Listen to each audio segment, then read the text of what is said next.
Dalam acara penganugerahan penghargaan Olimpiade Pengupahan Berbasis Produktivitas atau OPBP tahun 2022. Kementerian Ketenagakerjaan memberikan penghargaan teladan kepada 9 perusahaan yang telah menerapkan sistem pengupahan berbasis produktivitas dengan baik. Perusahaan-perusahaan tersebut terdiri atas perusahaan skala kecil, menengah, dan besar. Penghargaan diberikan secara langsung oleh Menteri Ketenagakerjaan Ida Fauziah yang didampingi Sekretaris Jenderal Kemenaker Anwar Sanusi pada ajang penganugerahan penghargaan Olimpiade Pengupahan Berbasis Produktivitas atau OPBP tahun 2022 di Jakarta. Menaker dalam sambutannya menyatakan rasa bangga terhadap antusiasme perusahaan yang mendaftar sebagai peserta OPBP. Padahal, dalam kurun waktu 2 tahun terakhir, hubungan industrial ketenagakerjaan mengalami cobaan yang sangat luar biasa akibat pandemi COVID-19. Sebanyak 112 perusahaan yang mendaftar OPBP berasal dari 18 provinsi, yaitu Aceh, Sumatera Utara, Riau, Sumatera Selatan, Lampung, Bangka Belitung, DKI Jakarta, Jawa Barat, Jawa Tengah, Daerah Istimewa Yogyakarta, Jawa Timur, Bali, NTB, NTT, Kalimantan Barat, Kalimantan Tengah, Sulawesi Selatan, dan Sulawesi Barat. Dari semua perusahaan yang mengikuti memperebutkan 9 penghargaan dari 3 kategori besar kecil skala perusahaan.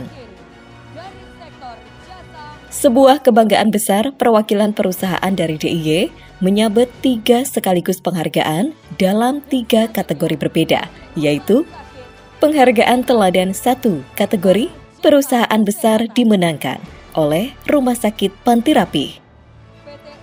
Penghargaan teladan 2 kategori perusahaan besar dimenangkan oleh LPP Agro Nusantara. Dan yang terakhir, penghargaan teladan 3 kategori perusahaan menengah dimenangkan oleh Homeware International Indonesia. Olimpiade pengupahan berbasis produktivitas ini bertujuan untuk memberikan penghargaan kepada perusahaan yang telah menerapkan sistem pengupahan berbasis produktivitas dan membangun kesadaran sosial untuk menerapkan pengupahan yang adil dan berbudaya saing melalui struktur dan skala upah.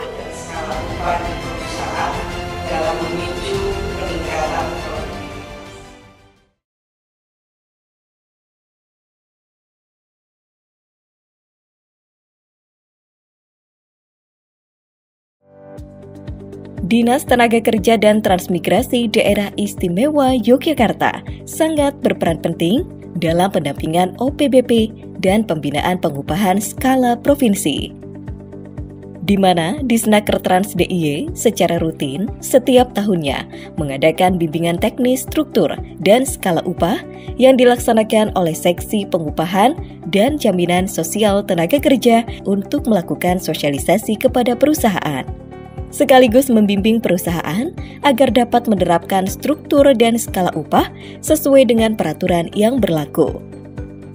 Tak hanya itu, Disnaker Trans DIY secara rutin setiap bulan melakukan kunjungan ke berbagai perusahaan yang ada di DIY untuk melakukan deteksi dini dan monitoring terkait peraturan pengupahan yang ada di perusahaan, sekaligus sebagai upaya pembinaan kepada perusahaan yang belum menerapkan peraturan pengupahan dan struktur skala upah.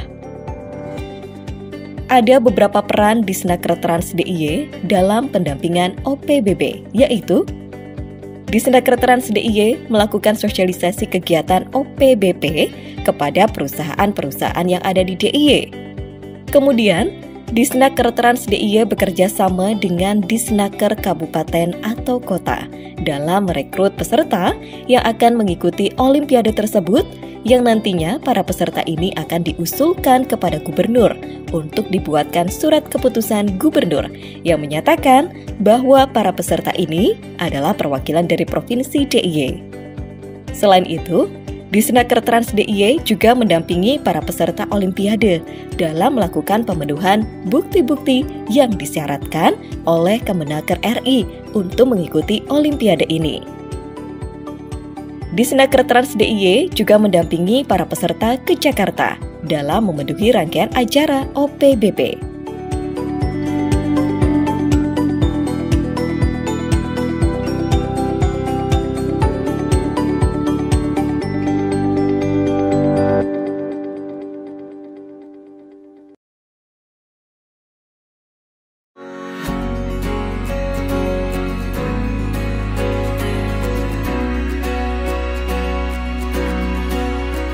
Rumah Sakit Panti Rapih adalah rumah sakit bertipe B yang beralamat di Jalan Cikditiro 30 Yogyakarta. Rumah Sakit Panti Rapih berdiri dengan ditandai selesainya pembangunan pada tanggal 14 September 1929 dan diberkati oleh Uskup Katolik MGR Anton Peter Frans van Velsen SJ. Kemudian dibuka secara resmi oleh Sultan Hamengkubuwono ke-8 sebagai Rumah Sakit Onder de Bogen. Dalam Olimpiade Pengupahan Berbasis Produktivitas 2022, Rumah Sakit Panti Rapih menyabet penghargaan sebagai teladan 1 kategori perusahaan besar. Teladan 1 dari Rumah Sakit Panti Rapih, sektor jasa kesehatan.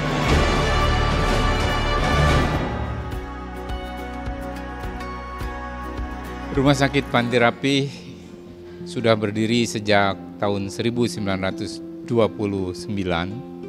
dan selama perjalanannya sudah sebagai rumah sakit swasta tentu melaksanakan kegiatan pelayanan sesuai dengan visinya, menyelenggarakan pelayanan kesehatan yang rapih, artinya ramah, kemudian adil, profesional, ikhlas, dan hormat.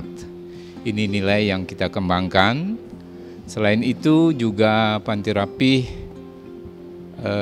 mempunyai misi meningkatkan kesejahteraan para karyawannya, sehingga tentu berharap dengan meningkat kesejahteraan, produktivitas juga akan semakin meningkat, pelayanan bisa bermutu dan berkualitas, serta menjaga keselamatan pasien.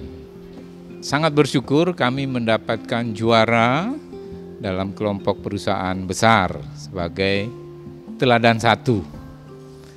Penetapan ini tentu juga membuat kami harus betul-betul bisa selain bersyukur juga selalu akan meningkatkan bagaimana produktivitas tenaga kerja kita ini memberikan pelayanan kepada masyarakat.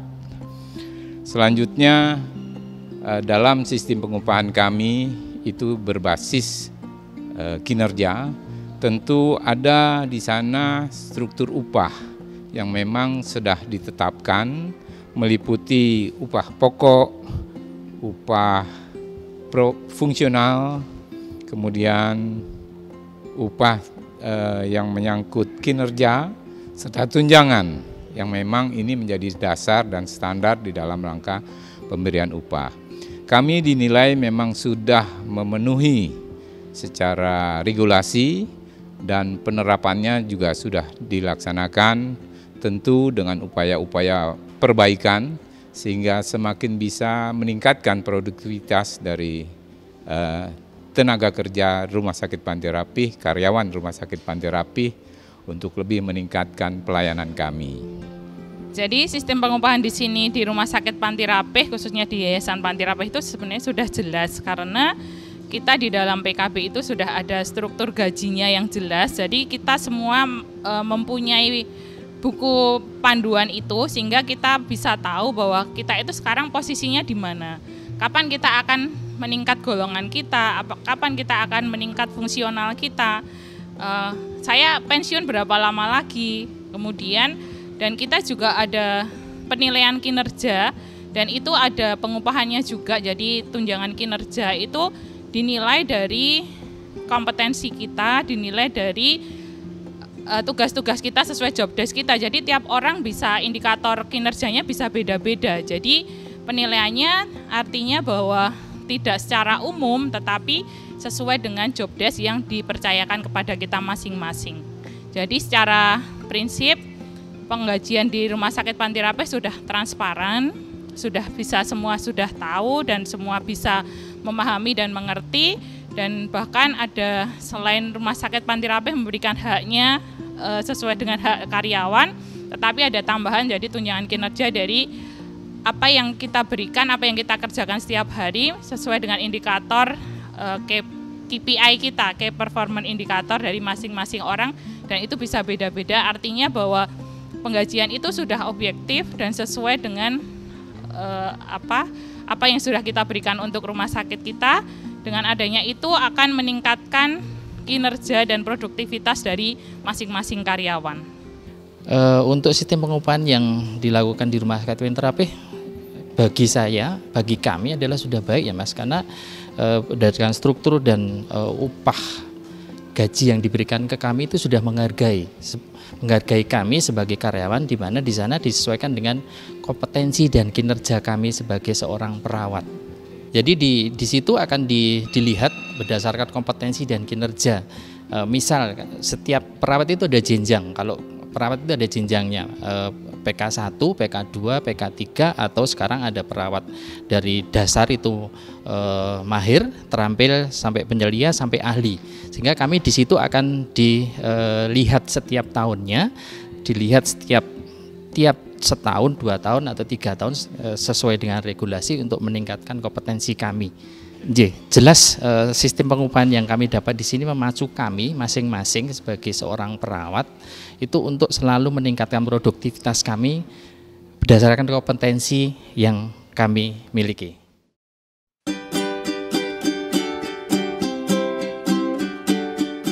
LPP Agro Nusantara didirikan di Yogyakarta paling awal pada tahun 1950.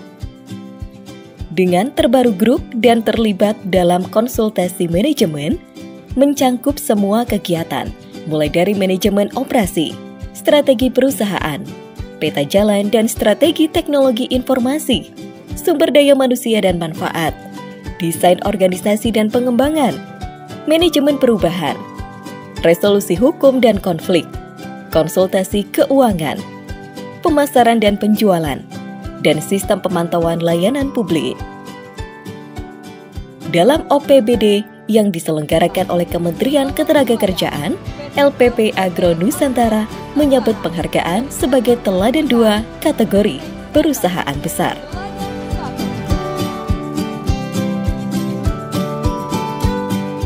Jadi LPP Agro Nusantara itu merupakan anak perusahaannya dari Holding Perkebunan Nusantara.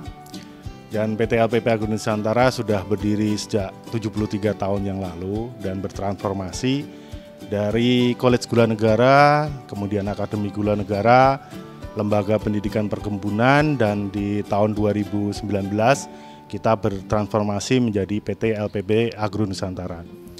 Core bisnis PT LPP Agro Nusantara sendiri adalah LACC, ya, dari learning, kemudian assessment, consulting, dan sertifikasi. Saat ini juga kita terus bertransformasi dan mengembangkan bisnis, yaitu digital bisnis dan juga optimalisasi aset yang ada di PT LPP Agro Nusantara. Visi perusahaan adalah menjadi excellent partner dalam membangun daya saing BUMN perkebunan dan perkebunan nasional. Pada tahun 2022, untuk pertama kalinya LPP Agro Nusantara mengikuti Olimpiade Pengupahan berbasis produktivitas yang diselenggarakan oleh Kementerian Ketenagakerjaan Republik Indonesia. Dan alhamdulillah berkat dukungan seluruh stakeholder dan khususnya dukungan dari Dinas Tenaga Kerja, baik provinsi maupun Kota Yogyakarta.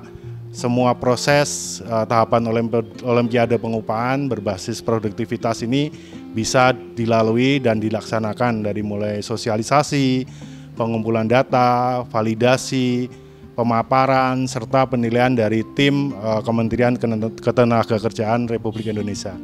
Dan alhamdulillah pada akhirnya PT LPP Agro Nusantara berhasil menyabet penghargaan Teladan 2 tingkat nasional dalam kategori perusahaan besar. Dan yang membanggakan bagi kami adalah penghargaan itu langsung diserahkan oleh Ibu Menteri Tenaga Kerja Republik Indonesia. Dalam pemberian gaji, PT LPP Agro Nusantara telah menyusun dan menerapkan struktur dan skala upah sesuai pedoman yang berlaku. Penyusunan struktur dan skala upah telah memperhatikan keadilan antar jabatan dan daya saing dalam pasar tenaga kerja dan juga ditinjau secara berkala setiap tahunnya. Struktur dan skala gaji dicantumkan dalam peraturan perusahaan yang telah disahkan oleh Dirjen Pembinaan Hubungan Industrial dan Jaminan Sosial Tenaga Kerja, kemudian disosialisasikan kepada seluruh karyawan. Dengan menerapkan pengupahan berbasis produktivitas, PT LPP Agro Nusantara merasakan dampak yang sangat positif. Dampak tersebut antara lain, yang pertama, laba perusahaan semakin meningkat. Yang kedua, tentunya tingkat kesejahteraan karyawan semakin meningkat. Kemudian juga hubungan industrial antara perusahaan dan karyawan semakin harmonis, dinamis, dan berkeadilan. Manfaat lain adalah tingkat kepuasan dan keterikatan karyawan semakin meningkat. Hal ini ditunjukkan dengan semakin tingginya nilai dari employee engagement dan employee satisfaction, di mana pada tahun 2022 mendapat nilai 76% dan pada tahun 2023 meningkat menjadi 83%. Apa yang sudah diterapkan di PT LPP Agro Nusantara sendiri itu sudah tepat atau sesuai gitu dengan peruntukannya sendiri, di mana setiap pemberian upah ataupun gaji begitu yang diberikan kepada karyawan pun juga sudah disesuaikan dengan pertama level jabatannya pasti, kemudian load pekerjaan ataupun jenis pekerjaan itu juga disesuaikan begitu, kemudian dengan kelebihan ataupun tambahan dari yang dilakukan seseorang itu pun mendapatkan apresiasi begitu, sudah memberikan yang tepat untuk karyawan. Jadi menurut saya karyawan di LPP sendiri ya sudah menerima hak sesuai dengan apa yang dikerjakan dan sudah dikeluarkan begitu insentif ataupun gaji untuk karyawan juga sudah tepat gitu dengan perhitungan-perhitungan yang sudah pasti disesuaikan seperti itu.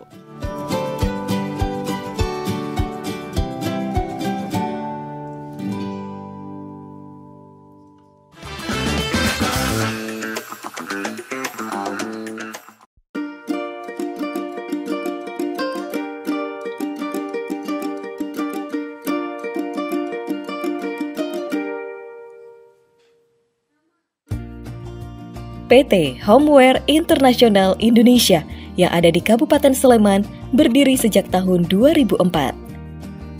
Pabrik ini bergerak di bidang kerajinan, yaitu natural fiber, terakota, dan keramik.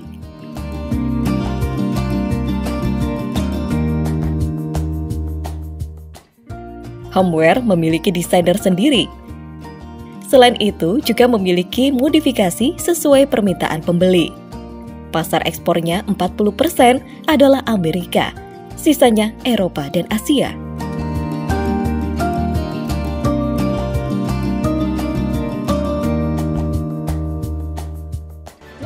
Dalam kesempatan ini, PT Homeware International Indonesia menyabet penghargaan Teladan 3 kategori perusahaan menengah di Olimpiade Pengupahan Berbasis Pengupahan 2022.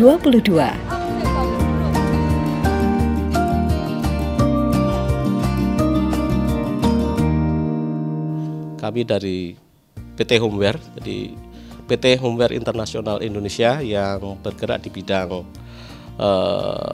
eksportir handicraft. Kami bekerja sama dengan UKM yang ada di wilayah Jogja, Jawa Tengah, bahkan di seluruh Indonesia. PT Homeware berdiri tahun 1998 Produk-produk kami ada beberapa macam, terutama kalau yang di Jogja adalah seperti kita sebut one stop shopping istilahnya. Bisa disebut seperti itu karena banyak material yang bisa dikerjakan di sini, terutama material-material yang dari mungkin kita abaikan seperti eceng gondok, pandan, gedebok pisang yang orang nggak begitu perhatian, nggak diperhatiin di situ, nah kita manfaatkan. Kayu dari kayu-kayu bekas, bahkan akar kayu jati kita juga bikin. Bahkan pasar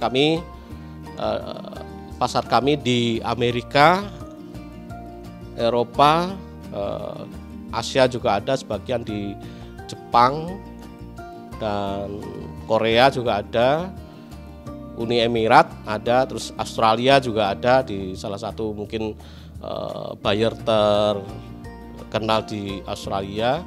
Bahkan kita suplai ke salah satu buyer yang besar di dunia. Produk kita rata-rata yang kita ekspor adalah untuk home-nya, home atau home decor, ada aksesorisnya. Keikutsertaan perusahaan kami ke Olimpiade Pengupahan Berbasis Produktivitas atau PBP, kami diaudit dan kami menerapkan pengupahan berdasarkan produktivitas tersebut diaudit oleh Kemenaker, dan akhirnya kami mendapatkan ini sertifikat teladan 3 kategori perusahaan menengah karena kami masuk di UKM.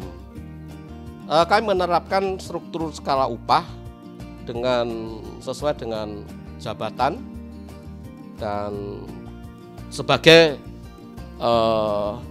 acuan untuk pengupahan. Ada beberapa grade A, grade C, jadi sudah bisa diketahui skala upahnya seberapa di situ. Itu sebagai penyemangat bagi karyawan tersebut untuk meningkatkan produktivitas. Jadi mereka akan sampai ke grade tersebut, produktivitasnya bila dia produktivitas bisa lebih tinggi akan seperti itu, akan sesuai dengan produktivitasnya. Mereka lebih semangat, produktivitas lebih tinggi, akhirnya seperti itu. Ya. Dan kesejahteraan mereka juga lebih meningkat ya. Ya, ini untuk pengalaman saya sebagai karyawan. Jadi sebelum bergabung di perusahaan ini kita sudah dijelaskan untuk standar struktur pengupahan yang baik. Jadi sebelum kita masuk kita sudah tahu posisinya di mana dan berapa upah yang akan kami terima, Pak. Yaitu untuk kejelasan bagi karyawan. Sedangkan untuk pengaruhnya bagi produktivitas itu sangat berpengaruh. Karena kan dengan adanya standar pengupahan itu kan ada jenjang karir yang akan diterima. Jadi untuk mereka dari level dari yang terendah untuk memacu ke posisi mungkin supervisor atau mungkin kepala bagian itu kan harus melewati step-stepnya. Dan ada penilaian kan seperti itu. Jadi dengan adanya standar itu mereka untuk memacu mereka produktivitasnya lebih tinggi. Dan efeknya bagi produksi lebih meningkat dan efisien dari waktu yang diterapkan seperti itu. Iya, kayak pemacu buat mereka untuk saya di bagian ini saya harus bisa meraih bagian itu. Karena kan ada intensif gaji yang akan mereka terima kan lebih tinggi dari yang sekarang yang posisi mereka seperti itu, Pak.